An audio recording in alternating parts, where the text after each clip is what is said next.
Queridas alunas, queridos alunos, eu espero que vocês estejam bem. Eu já peço desculpa, minha voz está um pouco constipada, mas eu consigo me comunicar com vocês claramente. Só que se vocês notarem, né, alguma coisa diferente, é resquício disso. Eu já vou pedir licença a vocês para poder compartilhar o nosso material.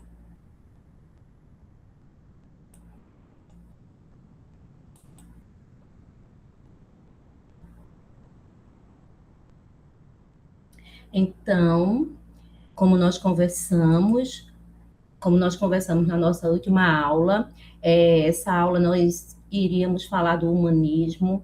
Ali nós fechamos a Baixa Idade Média, e aqui dentro do humanismo nós temos uma transição, tá? Uma transição de alguns acontecimentos importantes e que essa transição conseguiu concretizar primeiro a independência de Portugal e depois trazer vida, reflorescer a cultura, a manifestação artística, tudo isso que ficou adormecido num período, gente, de 100 anos, aproximadamente.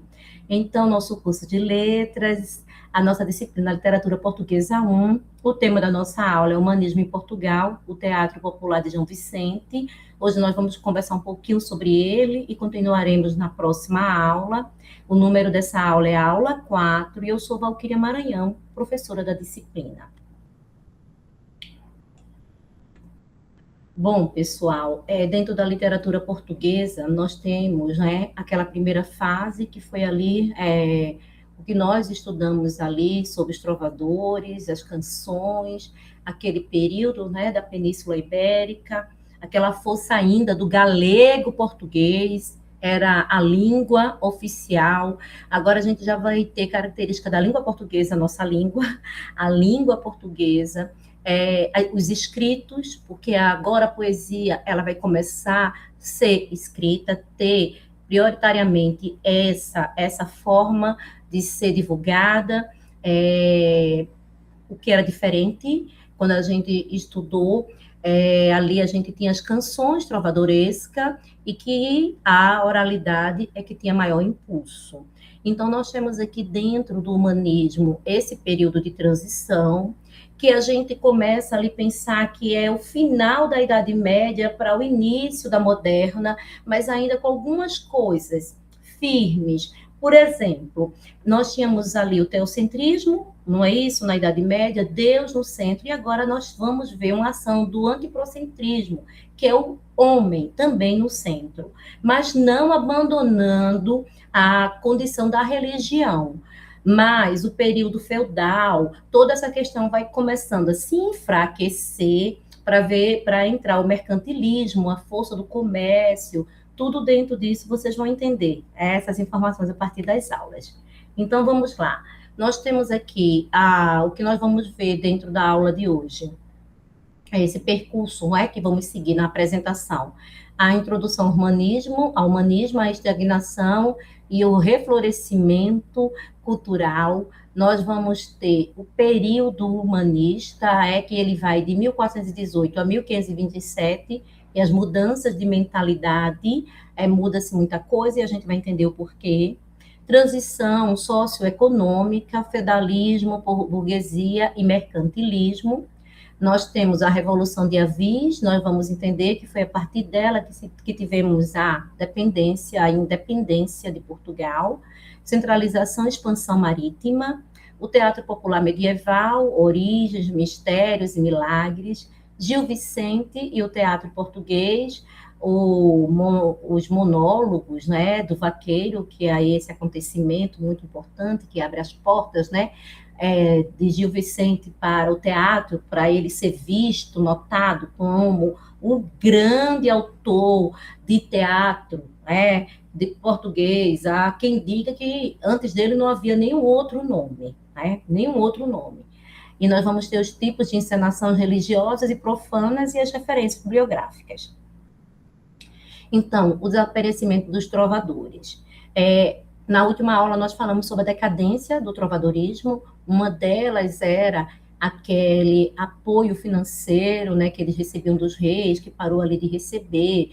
Nós tivemos também a marca ali dos conflitos de Portugal com Espanha, esses tantos acontecimentos que enfraqueceram, os trovadores. E aqui a gente já tem um desaparecimento, né, que conduziu, esse desaparecimento de trovadores conduziu Portugal a quase um século de estagnação cultural. Vejam bem, gente, quase um século, dessas questões culturais estarem ali estagnadas.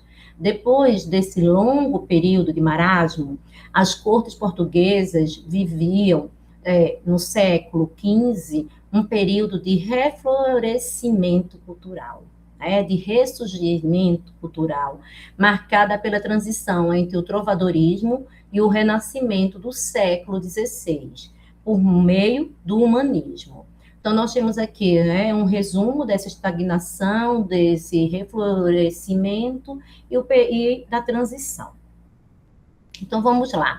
Essa segunda época medieval, ou humanismo, como a maioria dos autores chamam, ela tem o início em 1418, com a nomeação de Fernão Lopes para o cargo de cronista-mor da Torre do Tombo. Então, vamos lá. O que era esse cargo? Primeiro, gente, essa Torre do Tombo era algo muito, muito especial, tá? Muito especial ali, muito importante para os reis. E Fernão Lopes, ele é o primeiro nome de poeta, de escritores que aparece nessa primeira fase, tá bom? E aí vem o fim, que é 1527, o retorno de Sá de Miranda, da Itália, a época em que é introduzida a estética clássica em Portugal. Esse fato revela a mudança de mentalidade processada naquele país, desde a ascensão de Dom João I ao trono, em 1385, por aí assim, inaugurando a dinastia de Avis, que a gente vai conversar sobre isso, que se prolongaria até 1580, ano da União Ibérica, sob a hegemonia de Filipe II da Espanha. Então, o que é que nós temos aqui? O humanismo é um período de transição de um Portugal marcado por valores puramente medievais para uma nova realidade, na qual o mercantilismo e a ascensão da burguesia constituem marcas distintas. Então, nós temos aqui os valores medievais, a economia de subsistência feudal, essa marca, né, nós temos aqui nesses valores. O pensamento teocêntrico, era Deus no centro, e ali a subsistência era do dono de terras, né, do feudalismo. Nós temos a cultura clássica esquecida e a sociedade marcada por valores puramente medievais. Nessa nova realidade, nós temos o mercantilismo e a ascensão da burguesia. Então, os senhores feudais começam também a ser enfraquecidos, e aí nós temos uma crise instaurada, a falta do homem no campo para trabalhar. Peço licença a vocês para tomar água, só um instante. A falta do homem do campo para poder trabalhar, a ascensão da burguesia, as atividades comerciais e a substituição à economia feudal, a retomada da cultura clássica e o antropocentrismo, como falei com vocês, que dá lugar ao teocentrismo. Aí agora a ciência vai ter que começar a ter força.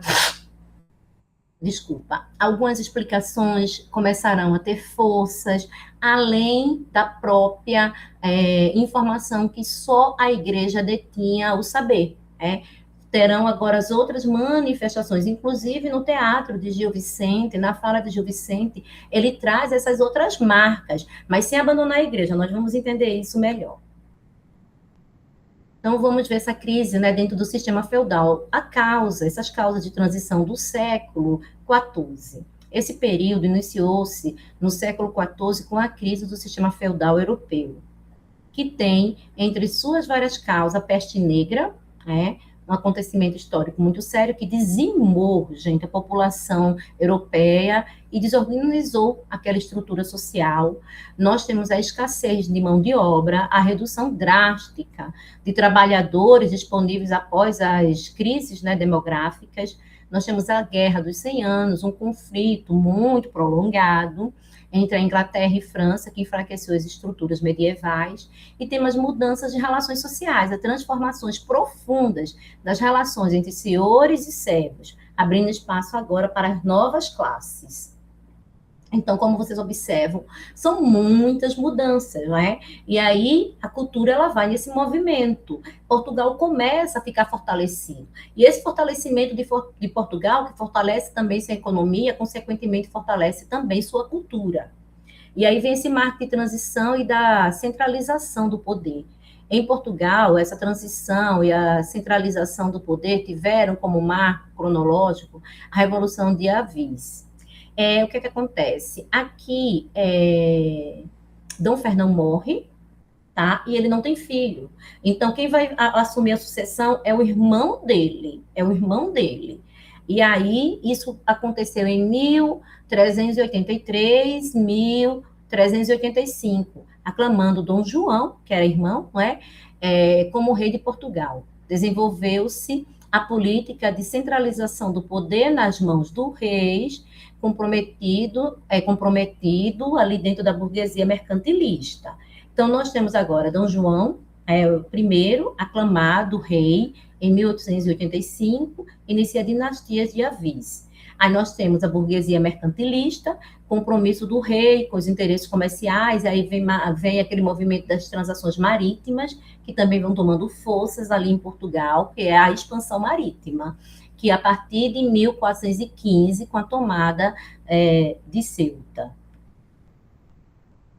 Então, dentro desse compromisso, resultou a expansão marítima portuguesa e a tomada de Ceuta, que é o ponto de partida da expansão ultramarina portuguesa, fruto da aliança entre a coroa e a burguesia mercantilista. A centralização do poder e o apoio dos interesses comerciais abriram caminho para grandes navegações que marcaram o século XV e o século XVI. A dinastia de Avis prolongou-se até 1580, na União Ibérica, sob a hegemonia de Filipe II da Espanha. Então, são alguns contextos históricos e sociais para que vocês consigam entender justamente como essa mudança influenciou para o manifesto cultural de Portugal, né? Que é isso que muito nos interessa, mas que essas informações, elas não são menos importantes. Aliás, elas são importantes, porque elas conseguem nos situar, nos orientar em relação a tempo e espaço desses acontecimentos. Então, as características fundamentais, vamos lá, dentro do teatro popular na Idade Média. Então, agora nós vamos já entrar diretamente, né, dentro dessa questão do teatro, da arte, desse novo movimento ali em Portugal.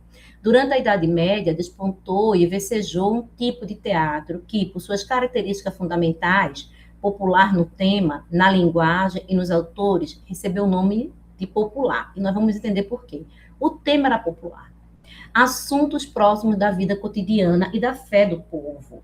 Então, falava-se da vida do povo, falava de acontecimentos corriqueiros ali da realidade. Então, não distanciava o povo. Vamos pensar, não é, gente? Para se ler um livro, precisa saber ler. Para se ler um poema, precisa se saber ler. Aqui, falava-se uma linguagem comum, uma linguagem simples e de assuntos do cotidiano, o que facilitaria não apenas o entendimento, mas, sobretudo, o interesse de as pessoas ali se debruçarem, prestar atenção, se interessarem.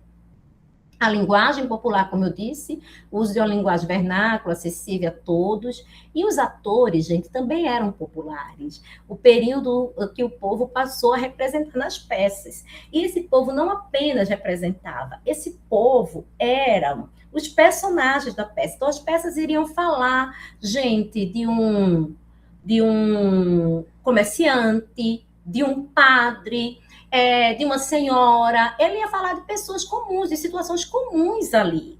que estavam ali e que todos conheciam essa rotina, esse movimento. Então, nós temos essa origem francesa que vem para esse teatro, os mistérios e milagres do século XII, de remota origem francesa. Esse teatro popular iniciara-se com mistérios e milagres, representações de breves quadros alusivos e cenas bíblicas, encenando datas festivas, sobretudo no Natal e na Páscoa. Essas representações foram inicialmente faladas em latim, mais tarde em francês, né? E aí, quando chega lá em Portugal, e já era assim, né, gente, esse período também, os padres, né, que faziam as missas ali em latim, e aí, quando vem essa manifestação que quebra essa ruptura, começando a falar a língua portuguesa, que, como eu disse, torna-se mais acessível. A igreja, então, nós tínhamos essa apresentação, essa manifestação, né? No interior da igreja, o próprio altar era o lugar da encenação. Depois nós vamos para o claustro, que é ali, ainda dentro daquele período da igreja, mas naquela área, né? A encenação foi transferida para o claustro, que era uma área coberta, mas fora da igreja, mas ali dentro do terreno da igreja, ok? É como se fosse uma área, um hall, ali dentro ainda do terreno da igreja. E o adro, mais tarde, para o adro, espaço que já era fora da igreja, externo diante do templo. Aí vocês vão vendo a revolução disso, para que isso chegasse a essa aceitação, o processo que se deu. Vamos entender melhor.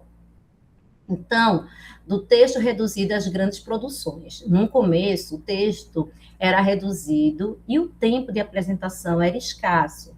Mas 3 séculos depois, o número de figurantes ascendia as cenas, o texto a milhares de versos e a encenação podia levar dias. Então, nós temos o Malsor de Moisés, né, que apresenta essa informação no ano de 1999, e aqui nós temos, né, o século XII, esse início. Aí depois nós temos essas centenas de figurantes, milhares de versos e dias, né, que eram a duração. Aí, do sagrado ao profano, né, o povo não trabalha. Agora nós vamos ver mesmo esse teatro que quebram não só a barreira da religiosidade, mas a barreira também, gente, da ascensão cultural e da monarquia. Agora nós vamos entender um teatro do povo, para o povo, e que também quebra essa ideia de estar dentro do templo, ali, dentro da própria igreja. Depois de algum tempo, o próprio povo passou a representar suas peças, agora de caráter não religioso, que eram encenadas em um tablado, erguido em um pátio diante da igreja, daí o seu caráter profano, tá? Essa palavra, que fica fora, diante, do templo, fano. Então, nós temos aqui do latim, pro, diante, fora, e mais fano, templo, o que se situa fora do espaço sagrado da igreja, num adro ou num pátio. Aí daqui nós tivemos festejos, essa ideia de festa, de tudo isso, que se prolongou ainda mais agora com algumas quermesses, né? Essas festas de igrejas católicas que têm, né? Algumas têm músicas, danças, né? Às vezes as pessoas tomam umas bebidinhas ali escondidas, umas bebidas alcoólicas escondidas, e acontecem essas questões. Então, na noite de 7 para 8 de junho de 1502, aconteceu algo bem interessante. Bem interessante. Foi por esse influxo castelhano que o teatro atingiu terras portuguesas pelas mãos de Gil Vicente. Na noite do dia 7 para o dia 8 de junho de 1502, nos passos da Alcaçova de Lisboa, um homem fantasiado de vaqueiro entrou repentinamente na câmara da Rainha Maria, segunda mulher de D. Manuel de Portugal, que havia dado à luz a um menino, o futuro rei João III. O objetivo da súbita aparição era manifestar sua alegria e desejar ao recém-nascido um futuro Venturoso. Essa apresentação agradou bastante aos presentes, por isso solicitaram ao seu autor e intérprete, Gil Vicente, que a repetisse nos festejos de Natal. Então, vocês estão vendo aqui como Gil Vicente começou, né? Foi ali já para agradar o rei, essa aparição de vaqueiro repentina para trazer boas-vindas, né? Boas-vindas, porque a gente sabe da peça, né? Tão famosa, a mais famosa de Gil Vicente, que é o Alto da Barca do Inferno. Mas vocês vão ver qual foi o caminho que ele chegou até chegar no Alto da Barca, tá? O caminho que ele percorreu. O monólogo do vaqueiro e o alto pastoril castelão. Aí nós temos esse monólogo alto da visitação, primeira apresentação de Gil Vicente, considerado o marco inicial do teatro português. O alto do pastoril castelhano, que aqui, em vez de repetir o monólogo, Gil Vicente apresentou peça como forma de diálogo e natureza mais dramática. E aqui em 1502, pela apresentação do seu monólogo de vaqueiro, né, esse Alto da Visitação, a rainha, Gil Vicente é considerado o criador do teatro português. Mas seria errôneo afirmar que antes dessa data não havia apresentação teatrais em Portugal. De fato havia, mas eram simples representações cênicas e seus textos eram elaborados, não eram elaborados para um teatro, né? Eram textos mais simples e encenações também mais simples. Por isso não se tem notícia de outro nome, né? O primeiro nome realmente é o nome de Gil Vicente. Então, essas apresentações no interior das igrejas, durante a Idade Média, podiam se distinguir dois tipos de encenação, as religiosas ou litúrgicas e as profanas. As encenações religiosas ou litúrgicas eram apresentadas no interior da igreja, se dividiam em mistério, a representação de uma passagem da vida de Cristo, realizada normalmente no Natal, na Páscoa, ou o nascimento de Cristo, ou a ressurreição. Ali nós tínhamos também o milagre, que era a representação de um milagre operado por um santo, e o da moralidade, a representação dramática, com o objetivo de moralizar os costumes. E ali era justamente por conta disso que a igreja, ela detinha um poder social, né? Ela detinha um poder, ela dizia, né, o que era certo e o que era errado, e se você fosse fazer o errado, você já estava condenado. E aqui nós temos, gente, o arremedilho, ou imomos, né, o arremedilho, arremendo, que é a imitação crônica de pessoas ou acontecimentos, forma de sátira, né, popular, que ridiculariza comportamentos e figuras da sociedade. Aí nós temos também agora o Momo, que essas encenações carnavalescas, e aqui a ideia do Rei Momo, né, que nós conhecemos hoje, de temática muito variada, com personagens mascarados, espetáculos de caráter festivo e alegórico, ligadas às celebrações populares. E aí, gente, se nós formos olhar para o nosso país, né, meu Deus, o tamanho desse país, né, um país de extensão geográfica muito grande, nós entendemos porque no período carnavalesco o momo em uma cidade é representada por um rei que ele precisa ser gordinho. Nós já entendemos na cidade de Goiás que aparece ali os mascarados, não é? E aí a gente vai entendendo como é que se dá, mas é tudo dessa herança, tá? É tudo da mesma fonte que o nosso país bebeu. Então, nós temos aqui uma síntese de tudo que nós vimos hoje, né? O humanismo em Portugal, de 1418 a 1527, marca a transição medieval para o Renascimento, com a centralização do poder da dinastia de Avis e a expansão marítima, e aqui a gente já vai dando um pontapé para o Renascimento. Nesse contexto, Gil Vicente cria o teatro português em 1502, com o monólogo do vaqueiro, dando continuidade e renovando o teatro popular de origem medieval, mistérios, milagres e peças profanas.